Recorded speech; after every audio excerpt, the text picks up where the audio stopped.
Cardinal Valerian.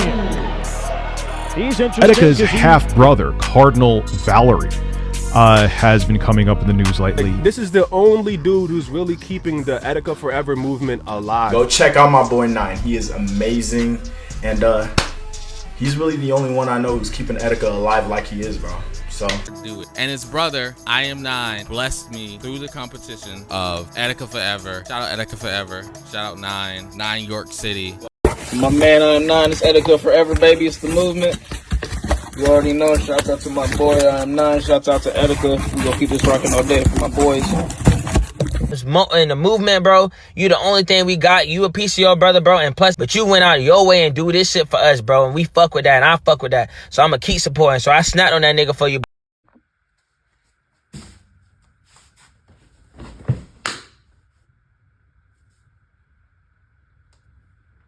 It's your boy Nine.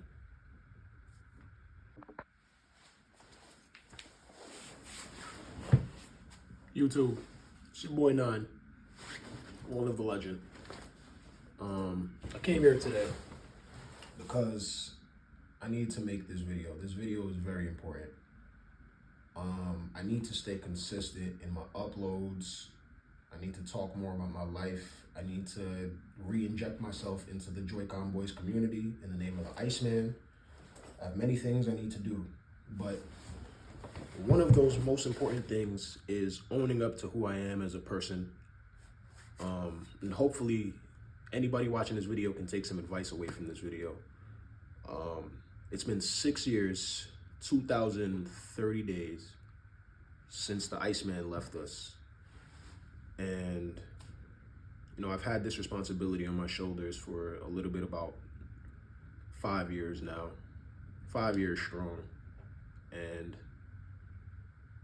there's been many delays, man. Like, there's been so many delays on my part.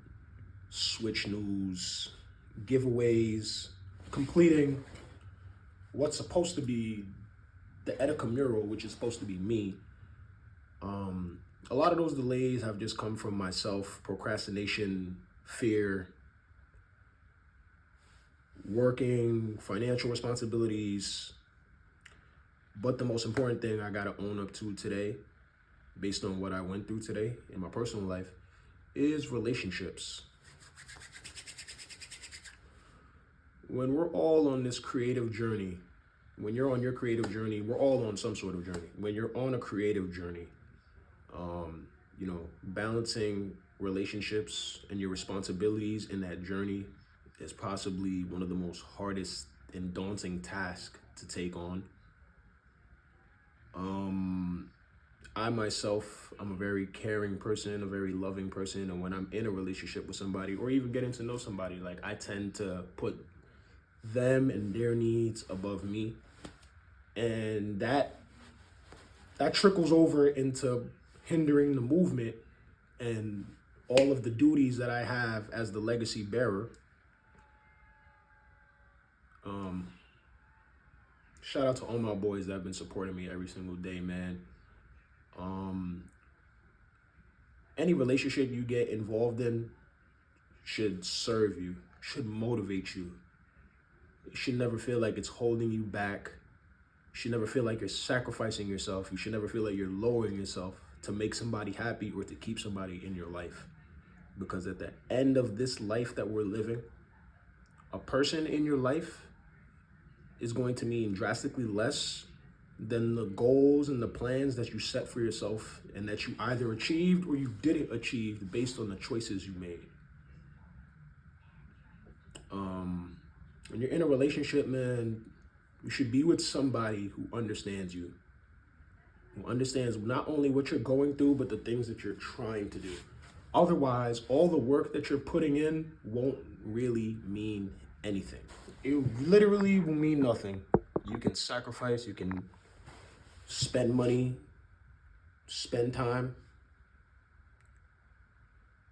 When you're putting money and time in a relationship, it's almost like gambling versus putting it in your goals. When you put money and time in your goals, you either see it blossom or you see it stay in the same place.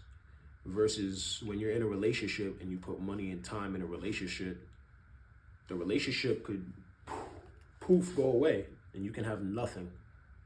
When you put in your goals, you can at least go back to the drawing board and do better for yourself.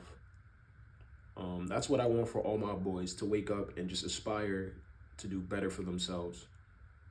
Pick people that want you to do better for yourself. Pick people that see the best in you every day, not on your best days, on your best days and your worst days. Most important thing I have to say out of all of this is just be selective and never make excuses for violence in a relationship. Violence has no place in any sort of relationship that you have with anybody that genuinely cares about you. Anybody that comes into your life will never physically harm you if they actually care about you. There is nothing. There is zero reasons why anybody should feel like they need to put their hands on you in a relationship in order to express themselves, in order to get their point across. That's something personal, man. And, you know, when you choose to entertain those type of things, just be aware, boys.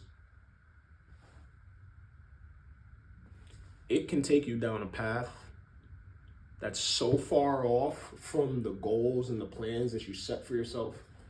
You'll wake up in the mirror one day and you'll really ask yourself, how did I get here?